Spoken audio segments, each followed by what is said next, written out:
আউযু বিল্লাহি মিনাশ শাইতানির রাজিম। বিসমিল্লাহির রহমানির রহিম। সূরা মরিয়ম, আয়াত সংখ্যা ৯৮টি, সূরা সংখ্যা ১৯, পারা ১৬। আজকের পর্ব আয়াত সংখ্যা ৫০ থেকে ৯৮ পর্যন্ত। আমি তাদেরকে দান করলাম আমার অনুগ্রহ এবং তাদেরকে দিলাম সমুচ্চ খ্যাতি। এই কিতাবে মূসার কথা বর্ণনা করুন। তিনি ছিলেন মনোনীত এবং তিনি ছিলেন রাসূল, নবী। আমি তাকে আহ্বান করলাম তুর পাহাড়ের ডান দিক থেকে এবং গুরুত্বতত্ত্ব আলোচনার উদ্দেশ্যে তাকে নিকটবর্তী করলাম। আমি নিজ অনুগ্রহে তাকে দান করলাম তার ভাই হারুনকে নবী রূপে। এই কিতাবে ইসমাইলের কথা বর্ণনা করুন। তিনি প্রতিশ্রুতি পালনের সত্যসাহী এবং তিনি ছিলেন রসূল, নবী। তিনি তার পরিবারবর্গকে নামাজ ও যাকাত আদায়ের নির্দেশ দিতেন এবং তিনি তার পালনকর্তার কাছে পছন্দনীয় ছিলেন। এই কিতাবে ইদ্রিসের কথা আলোচনা করুন। তিনি ছিলেন সত্যবাদী নবী। আমি তাকে উচ্চ উন্নতি করেছিলাম।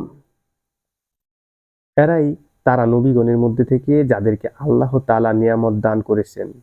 এরা আদমের বংশধর এবং যাদেরকে আমি নূহের সাথে নৌকায় আরোহণ করেছিলাম তাদের বংশধর, এবং ইব্রাহিম ও ইসরাইলের বংশধর, এবং যাদেরকে আমি পথ প্রদর্শন করেছি ও মনোনীত করেছি তাদের বংশদূত। তাদের কাছে যখন দয়াময় আল্লাহর আয়াতসমূহ পাঠ করা হতো তখন তারা সেজদায় লুটিয়ে পড়ত এবং ক্রন্দন করত।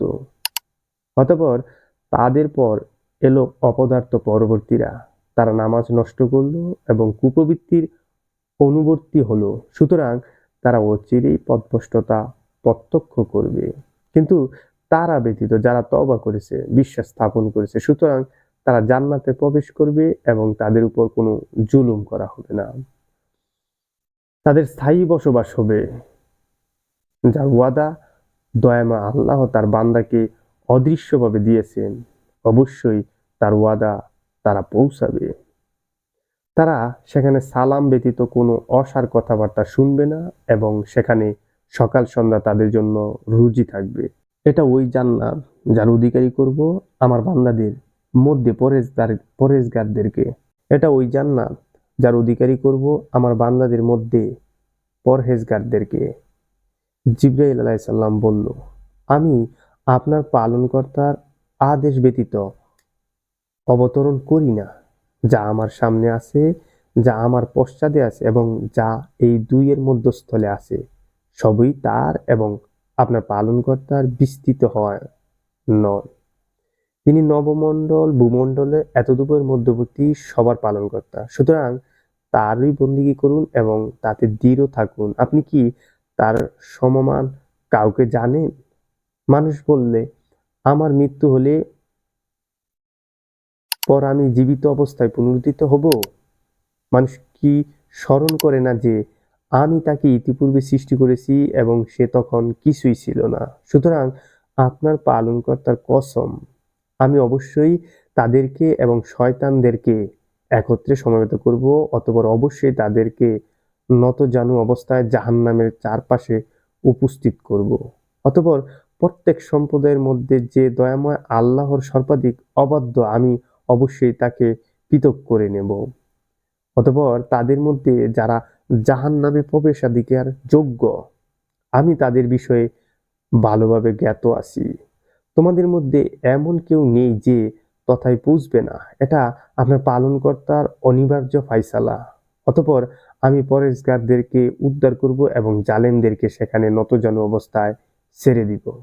যখন তাদের কাছে আমার স্পষ্ট আয়াতসমূহ তেলাওয়াত করা হয় তখন কাফেররা মুমিনদেরকে বলে, দুই দলের মধ্যে কোনটি মর্তবায় শ্রেষ্ঠ, কার মজলিস উত্তম?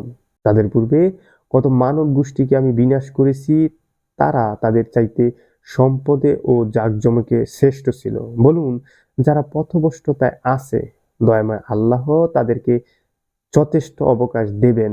এমনকি অবশেষে তারা প্রত্যক্ষ করবে যে বিষয়ে তাদেরকে ওয়াদা দেওয়া হচ্ছে তা আযাব হোক অথবা কিয়ামতই হোক। সুতরাং তখন তারা জানতে পারবে কে মর্তবায় নিকৃষ্ট ও দলবলে দুর্বল। যারা সৎপথে চলে আল্লাহ তাদের পদপ্রাপ্তি বৃদ্ধি করবেন এবং স্থায়ী সৎকর্মসমূহ তোমার পালনকর্তার কাছে স্বভাবের দিক দিয়ে শ্রেষ্ঠ এবং প্রতিদানের হিসেবেও শ্রেষ্ঠ। আপনি কি তাকে লক্ষ্য করেছেন যে আমার নির্দেশনাবলীতে বিশ্বাস করে না এবং বলে আমাকে অর্থ সম্পদ ও সন্তান সন্ততি অবশ্যই দেওয়া হবে? সে কি অদৃশ্য বিষয় জেনে ফেলেছে অথবা দয়াময় আল্লাহর নিকট থেকে কোনো প্রতিশ্রুতি প্রাপ্ত হয়েছে? না, এটা ঠিক নয়। সে যা বলে আমি তা লিখে রাখবো এবং তার শাস্তি দীর্ঘায়িত করতে থাকবো। সে সে যা বলে মৃত্যুর পর আমি তা নিয়ে নেব এবং সে আমার কাছে আসবে একাকী। তারা আল্লাহ ব্যতীত অন্যান্য ইলাহ গ্রহণ করেছে যাতে তারা তাদের জন্য সাহায্যকারী হয়, কখনই নয়। তারা তাদের ইবাদত অস্বীকার করবে এবং তাদের বিপক্ষে চলে যাবে। আপনি কি লক্ষ্য করেননি যে আমি কাফেরদের উপর শয়তানদেরকে ছেড়ে দিয়েছি, তারা তাদেরকে বিশেষভাবে উৎসাহিত করে? সুতরাং তাদের ব্যাপারে আপনি তাড়াহুড়া করবেন না। আমি তো তাদের গণনা পূর্ণ করেছি মাত্র। সেদিন দয়াময়ের কাছে পরেশগারদেরকে অতিথি রূপে সমবেত করব এবং অপরাধীদেরকে পিপাসার্ত অবস্থায় জাহান্নামের দিকে হাঁকিয়ে নিয়ে যাব। যে দয়াময় আল্লাহর কাছ থেকে প্রতিশ্রুতি গ্রহণ করেছে সে ব্যতীত আর কেউই সুপারিশ করার অধিকারী হবে না।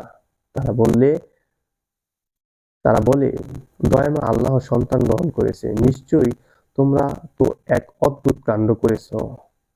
হয়তো এর কারণেই এখনই নবমণ্ডল ফেটে পড়বে, পৃথিবী খণ্ড বিখণ্ড হবে এবং পর্বতমালা চূর্ণ বিচূর্ণ হবে।